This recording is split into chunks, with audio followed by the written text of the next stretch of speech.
ဒီမိုစလီယာဇလန်တွေကတိုက်ပွဲတွေအားလုံးကိုအစိုးဆုံးကနေအကောင်းဆုံးဒီအစင်သတ်မှတ်ချက်လေးတခုကိုကျွန်တော်ပုံဖော်ပြချင်ပါတယ်။တိုက်ခိုက်ရေးပြကွက်တွေတနည်းအားဖြင့် fight စင်တွေကိုအပြောင်းအလဲကြီးကြီးမားမားလုပ်ပေးနိုင်ခဲ့တဲ့ enemy တကားရှိပါတယ်။အဲ့ဒါကဘာလို့လဲဆိုရင်3မိနစ်စာလောက်ပဲရှိရဲ့ပြကွက်လေးတခုကတင့်ကိုအသက်ရှူဖို့တောင်မိသွားစေနိုင်လောက်တဲ့အထိကိုဖန်တီးပြနိုင်ခဲ့လို့ပါပဲ။အဲ့ဒီ enemy ကတော့ဒီမိုစလီယာပါ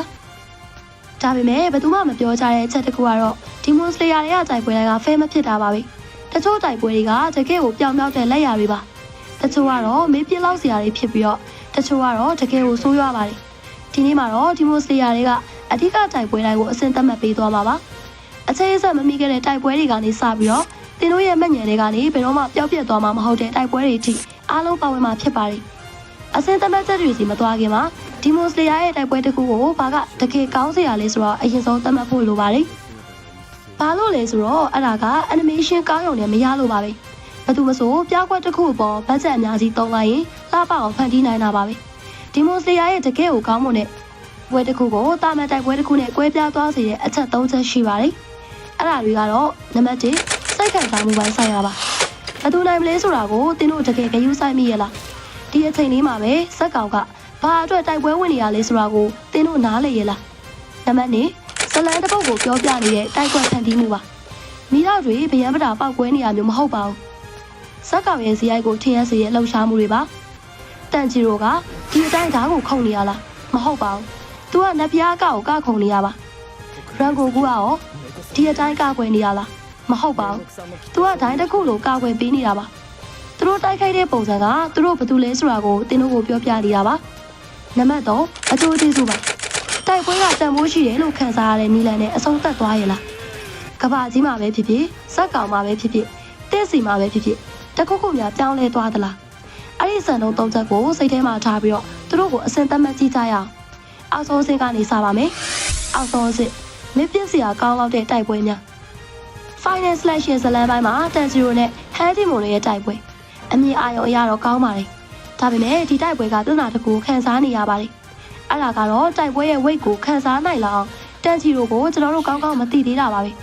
ဲသူကြောက်နေတယ်အသက်ရှင်ကြံ့ရစ်ခဲ့တယ်အဲ့ဒါပါပဲမိစ္ဆာတစ်ခုအနေနဲ့တော့အလုံးလုံးပေမဲ့အဲ့ဒီထက်တော့ပို့မပါပါဘူးအလားတူပါပဲနာတာကူမိုမောက်တဲ့ဇလန်ပိုင်းကအစိုးပိုင်းပင့်ကူတော့တိုက်ပွဲများစုကလည်းအဲ့လိုပါပဲရူရီဆိုတာမပေါ်လာခင်အထိအဲ့ဒီပြကွက်တွေကဖီလာတက်တန်းလို့ခံစားရပါတယ်တာမန်မကောင်းဆိုးဝါးဒီဇိုင်းတွေ emotional back story တွေမရှိရကြညဉ့်စစပဲမြင်းပြောက်သွားကြပါတယ်အလဲအလတ်စစ်ခိုင်မာတဲ့တိုက်ပွဲများရထားပေါ်မှာတန်ဂျီရိုနဲ့အီနိုစုခဲတို့ကအမ်းမှုကိုတိုက်တဲ့ပွဲအမှန်တိုင်းပြောရရင်အထင်သေးခံထားရတဲ့ပွဲပါအိမ်မက်ထဲမှာတိုက်ခိုက်တယ်ဆိုတဲ့အယူဆကဖန်တီးမှုအားကောင်းပြီးတော့တန်ဂျီရိုကသူ့ရဲ့ physical ဘိုင်းဆိုင်ရာအချက်အချာကိုတတိရှိနဲ့ဖြတ်စည်းပြတာကိုကြည့်ရတာတကယ်ကိုစိတ်နှောက်ယှက်ဖြစ်စရာကောင်းလာပါတယ်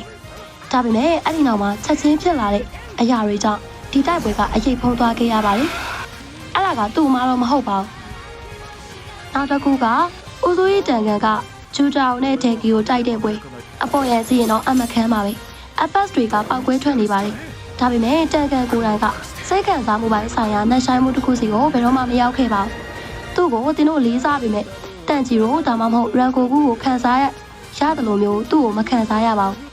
အစင်းနဲ့ visual တစ်ခုဖြစ်နေသေးပေမဲ့အစင်းနဲ့ storytelling တော့မဟုတ်ခဲ့ပါဘူးထိတ်တန့်အဆင့်တန်ဂျီရိုနဲ့ရူရီတို့ရဲ့တိုက်ပွဲဒီနေရာကတော့ဒီမိုစလီယာကသူ့ရဲ့ကိုယ်ပိုင်အမှတ်သားကိုရှာတွေးခဲ့တဲ့နေရာပါပဲတကယ်ဆိုရင်ဘာမှမရှိတဲ့ကောင်လေးတယောက်ဟာသူ့ကိုချက်ချင်းတတ်နိုင်တဲ့မကောင်းဆိုးဝါးစီကိုပြေးဝင်သွားခဲ့ပါတယ်သူတိုက်ခိုက်ဖို့စီစဉ်ထားလို့မဟုတ်ပဲမိသားစုတစ်ခုသူ့မျက်စိရှိမှချက်စီးခံနေရလို့ပါပဲအဲ့ဒီနောက်မှာတော့ water breathing ကအလုံးမဖြစ်တော့ပါဘူးပုံစံကပြည့်စည်သွားပါတယ်အဲ့ဒီအခါမှာတခြားအရာတစ်ခုထွက်ပေါ်လာပါတယ်အဲ့ဒီအချိန်ကဟီနိုခါမီခါကူရာပေါ်ထွက်လာမှုဟာအန်နီမေသမိုင်းမှာအခုချိန်ထိစိတ်လှုပ်ရှားဆုံးပြကွက်တွေကတစ်ခုဖြစ်နေသေးပါအန်နီမေးရှင်းလှပလို့မဟုတ်ပါဘူးလှပတာတော့ဟုတ်ပါတယ်ဒါပေမဲ့အဲ့ဒါကမဖြစ်မနေဖြစ်လာရမယ့်အရာတစ်ခုလို့ခံစားရလို့ပါပဲတန်ဂျီရဲ့အထင်မှာအများကြီးရှိနေခဲ့တဲ့အရာတစ်ခုဟာနောက်ဆုံးမှထွက်ပေါ်လာခဲ့တယ်လို့မျိုးပါအပါမွန်3နဲ့တိုက်ပွဲအာကာစားနဲ့ရန်ကိုကူဒါဟာဒီမိုစလီယာရဲ့အကောင်းဆုံးတိုက်ပွဲတစ်ခုဆိုတာထပ်ပေါ်ပါတယ်ဒါဟာအန်နီမီလောကမှာအကောင်းဆုံးတိုက်ပွဲတွေကတစ်ခုပါဘာလို့တခြားတိုက်ပွဲတွေမလုပ်နိုင်ပဲသူကလုံနိုင်ခဲ့တယ်လဲဆိုတာကိုပြောပြပါမယ်ဒီတိုက်ပွဲဖြစ်တဲ့အချိန်မှာတင်တို့ကရန်ကိုကူကိုချစ်နေပါပြီဇလန်ကဖို့ပြောလို့မလိုပါဘူး တင်းတို့သူ့ကိုစောင့်ကြည့်နေခဲ့လို့ပါသူ့သစိမ်းတွေကိုကောက်ွယ်ပေးတာကိုတင်းတို့စောင့်ကြည့်ခဲ့တယ်